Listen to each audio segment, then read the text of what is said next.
Alright.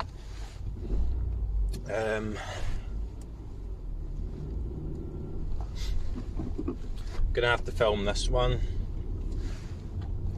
whilst driving again because I don't have the time.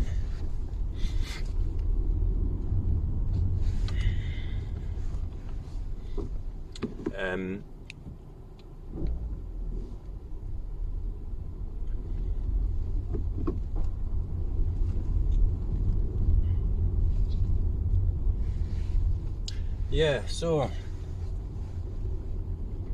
what was I talking about last time?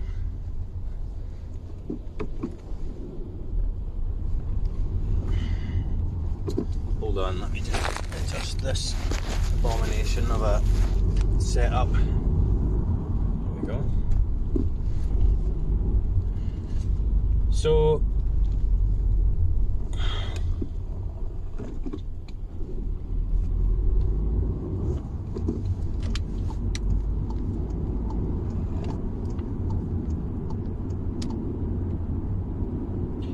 something clicked.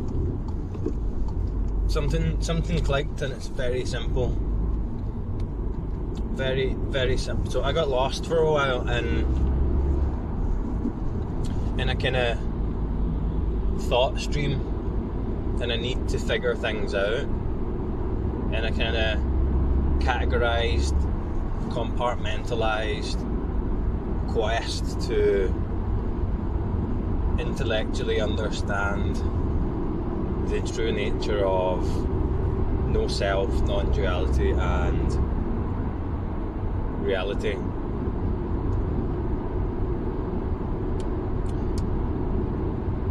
But it really is very simple. I had to go back to, I had to again transcend the mind, and like I said, there are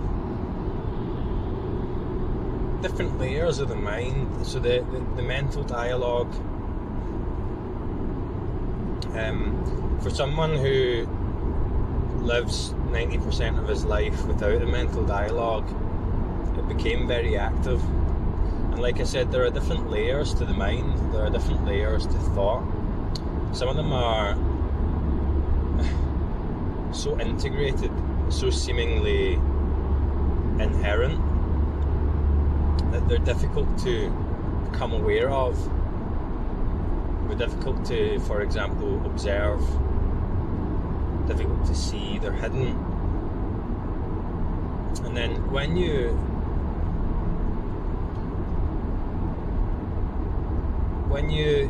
see through the mental dialogue, when it becomes less real, you still have these other layers of thought that are seemingly real, that are just taken for assumed to be real, but in reality they're add-ons, they are modifications of reality from the mind. And from the point of view of the person, this goes very deep, but from the point of view of no self, it's very simple. It's not deep at all.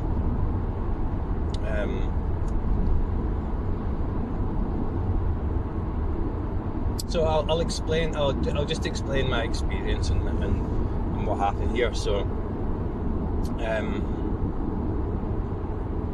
so I was doing non-dual contemplations and insight through, like I explained them, fond of the visual reality. So what I was doing was I was looking at an object, and I was observing my processes of the self, the interpretations or the experience, because the experience is just a process, just an add-on. And I was looking for the raw sensation, the raw experience, without any sort of interpretation, without any sort of add-on, any modification of the mind that comes after. So the instantaneous experience perception, awareness, presence. So I was looking at a red car that was parked in front of me, and I looked at it, and there was a red car. There was a red car, an object in space. There was me perceiving this red car. So I closed my eyes, and I opened my eyes, and I looked for the delay. I thought, what is actually there? What is really there? Is it a red car in this space? So it moved out, and I kind of merged this, and all there was really, there was a gap there. There was a gap, and the gap again became bigger. Sort of like when you observe the mind, you get lost in the mind, and then you realise, and then you got your immediate perception, your immediate experience, and then you've got the add-on, the experiences of the person. That's a bad way to describe it, but you know what I mean. So you've got that gap there before the mind kicks in. Same with this visual perception and these interpretations of what is reality, what reality is here. And I was looking, and I was looking for what is really there, what is there, raw perception, raw experience. I know this language is all messed up, but anyway, raw sense perception. And it appeared to just be, in this stable environment, just a bunch of shapes, a bunch of apparitions, a bunch of colours. This picture. Like I explained before, you get that transcendence of three-dimensional space in the visual perception, that sense of everything is becoming almost 2D. And this sticking point that I had of the mind, so the self trying to re-solidify itself, to grasp on, reorient itself in time-space, it almost seemed as though the environment was closing in on me, was closing in. Like the space was disappearing, and I was losing myself. So I had this visceral gut reaction in the stomach, in the body trying to grip onto its position as a person, as an object in this time space. And I just kept doing this, and I kept doing it, and then all of a sudden, literally just all of a sudden, it just clicked. I realised that there was nothing there. I could experience there being nothing there. I became everything in order to become nothing. Literally everything, it was as if everything almost disappeared whilst maintaining its form, including the self. And it was like this. So the way I experienced it, this experience, whilst this insight was coming together, was like this vision feedback loop. The gap closed, and then there was a blockage in the body, some sort of holding. And when I realised that there was nothing there, the self also vanished, and then it was like an energy flow. I felt it as a kind of energy flow, and then all of a sudden everything became one, and then became nothing. And I realised there really is nothing there. There's nothing here. There's nothing here. But this form. And then now it's like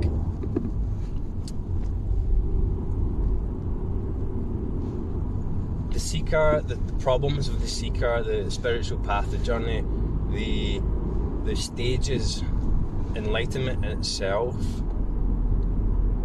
There's nothing. It doesn't exist. It doesn't exist. It's a construction. It's a modification. This whole path to enlightenment is just a modification from the point of view of the person,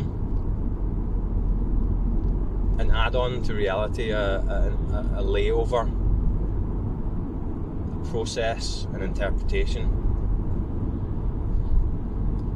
It's very, very simple, and we're not aware. I wasn't aware I was doing this. It was so immediate. Like in some of these assumptions. These are like mental assumptions about the nature of reality, and even that phrase, the nature of reality itself, is an assumption. The dualistic interpretation is so deeply ingrained, I'm not even aware of it. And something just clicked, and now that this was yesterday, and now my experience is completely different. So like, I look, nothing there, infinite. Look, nothing there, infinite. Nothing there, infinite. Infinite nothing, but this form. It's like, unless you know there's nothing here, you're lost in the something. And then this need to figure out, but if there's nothing here, why is this form, and so on. That's not it. It's not. It doesn't. It's letting go of that. That has to be. You have to let go of that, and it's not even so much letting go. It's just it's before letting go. It's before letting go. It's not even before. It transcends the concept of time. Anything I can say isn't going to explain this, because this is through direct, let's say, experience. Not even experience. The words can't presence. Let's say presence. Again, presence or timelessness or present moment. Again, is in time. Being here and now. Again, time, space. It transcends all that. It transcends all that. And this useful language that helped guide me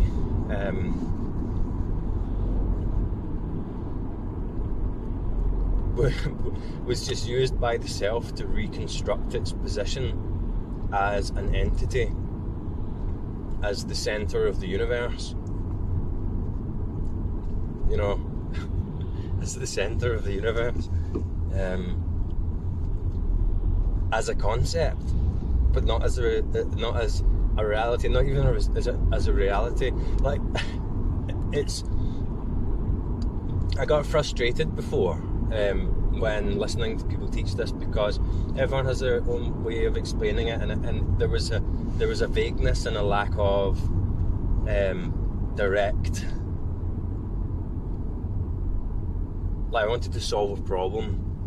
I wanted an answer to a question, and it's again, this, say, insight transcends that entirely. There's no question, there's no answer, there's no seeker, there's no need to be enlightened. It doesn't even matter. Enlightenment is, it just is. Enlightenment is as it is, always, all the time. If enlightenment is a concept of the self, it's a construction of the self.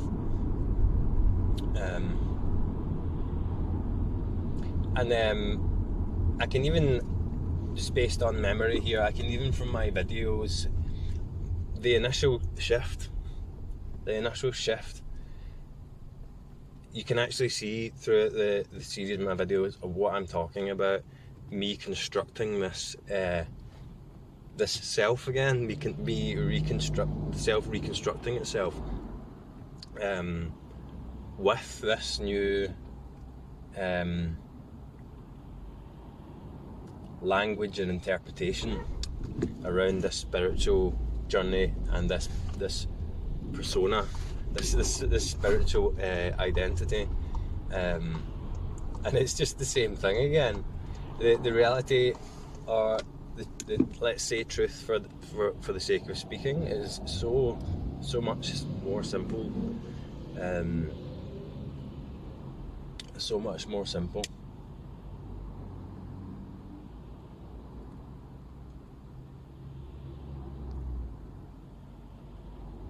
So if I was going to explain a process of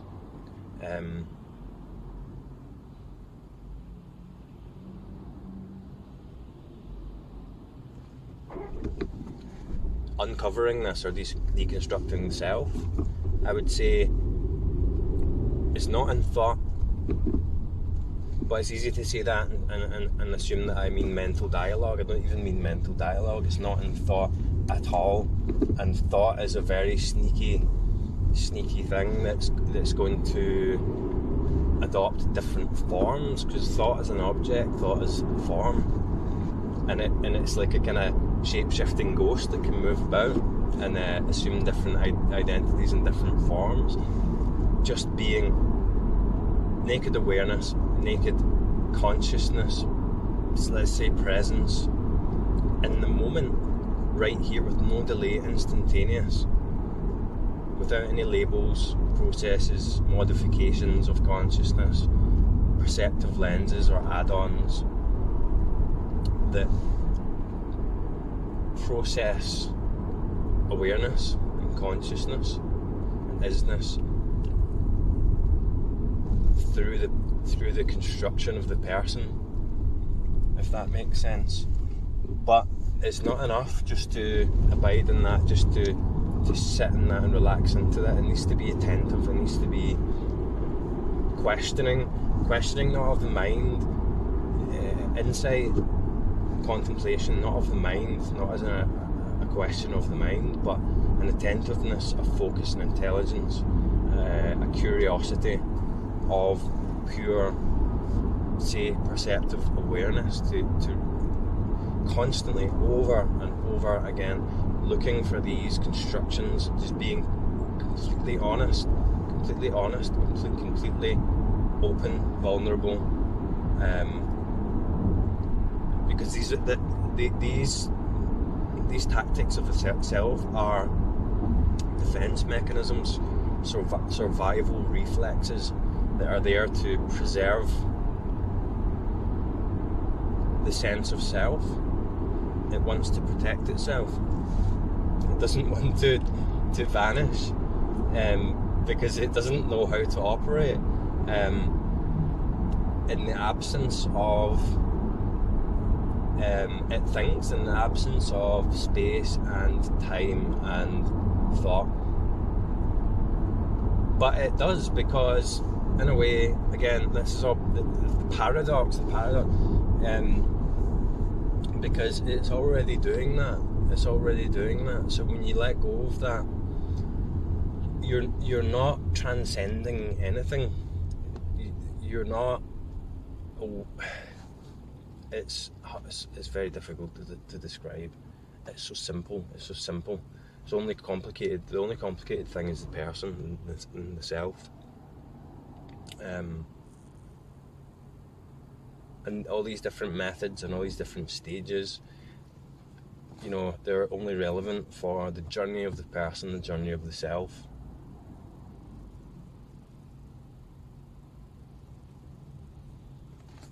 Ultimately, our true nature is beyond all that.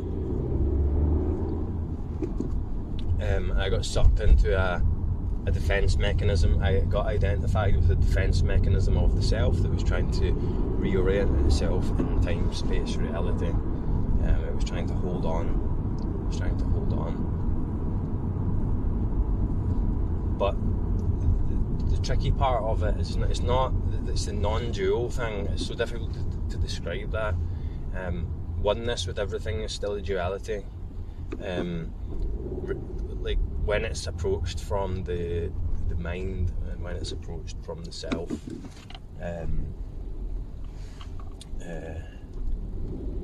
Someone's broken down right in the middle of the road. Are they getting help? Yeah, they're getting help. So, where was I?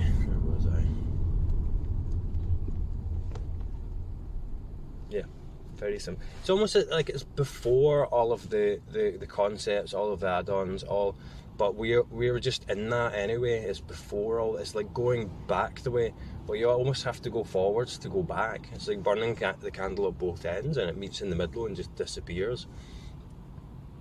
If I was to make a weird little illustration there, but yes, it requires.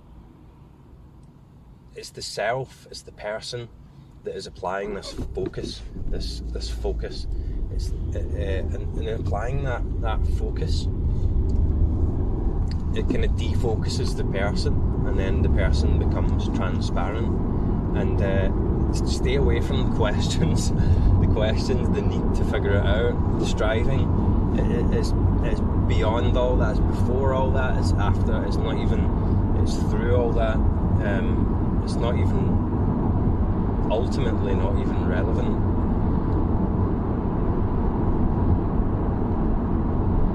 It's direct, it's instantaneous.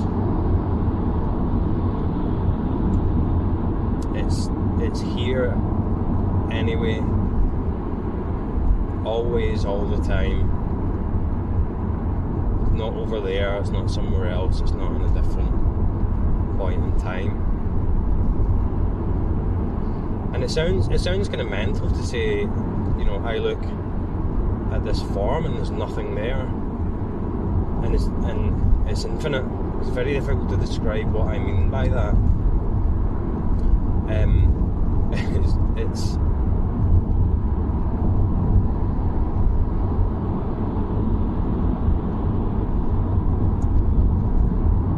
It's kind of like shedding the baggage, shedding the accumulated, constructed perception of reality that belongs to the person.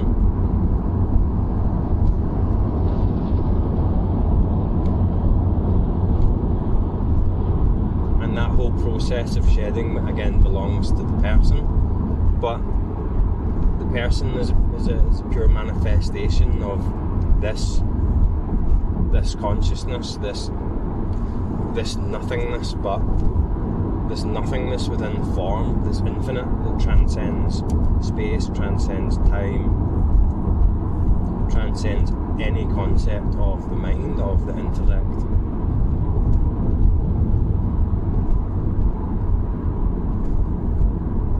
Just always right here, not even right here. Just always is, just always this, but not this as in perceiving of this, just always. There's no words to describe this or label this. It entirely transcends all that, but is at the same time is all that. There's no separation, there's no separate transcendent dimension. It's not separate as here. This is it. It exists simultaneously, but it's not as if it's existing. It's the same thing, but it's not a thing. It's so simple. So simple.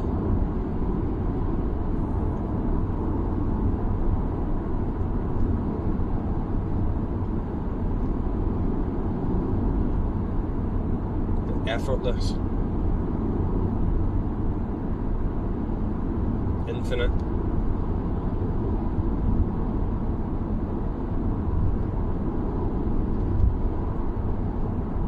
Something, some object can't be infinite.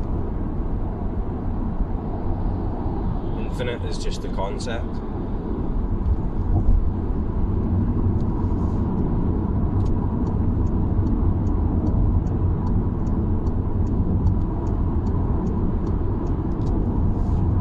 Anyway, that'll do for now.